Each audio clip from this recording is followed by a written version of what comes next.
जत तालुक्यातील गुड्डापूर सोरडी रस्त्यावर डंपर व मोटारसायकलची समोरासमोर झालेल्या भीषण अपघातात कवठेमहांकाळ तालुक्यातील धुळगाव येथील मंडाबाई गणपत माने वय वर्ष 50 या अपघातात जागीच ठार झाले, तर पती गणपत यशवंत माने वय वर्ष 58 हे गंभीर जखमी झाले।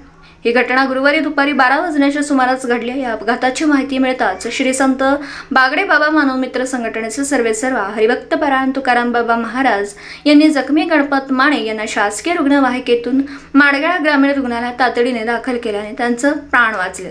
घटनास्थळावरून मिळालेली माहिती अशी: माजी सैनिक असलेले गणपत माने व त्यांच्या पत्नी मंडाबाई माने हे दोघे जण मोटारसायकलवरून गुड्डापूर येथे मुलाच्या विवाहाकरिता स्थळ पाहून गावाकडे परतत होत्या। दरम्यान गुड्डापूर सोरडी रस्त्यावर मोटारसायकलला डंपरने मागून धडक दिली। या धडकेत मंडाबाई माने या जागीच ठार झाल्या, तर गणपत माने हे गंभीर जखमी झाले होते। मात्र घटनास्थळी मदतीविना अर्धा तास तडफडत होते। लोकांनी बघ्याची भूमिका घेतली होती। यावेळी तुकाराम बाबा यांना याबाबतची माहिती मिळाली। घटनास्थळी तुकाराम बाबा हे तत्काळ पोहोचले। त्यांनी जखमींना स्वतःच्या गाडीतून माडगाळ येथील रुग्णालयात दाखल केले।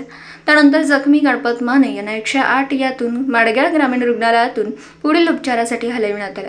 अपघातग्रस्त गणपत माने हे माजी सैनिक आहेत, तर त्यांची दोन्ही मुले भारतीय सैन्य दलात कार्यरत आहेत व एका मुलाच्या विवाहानिमित्त स्थळ पाहण्यासाठी गेले असता ही दुर्दैवी घटना घडली। यामुळे धुळगाव व कवठेमहांकाळ येथे शोककळा पसरली।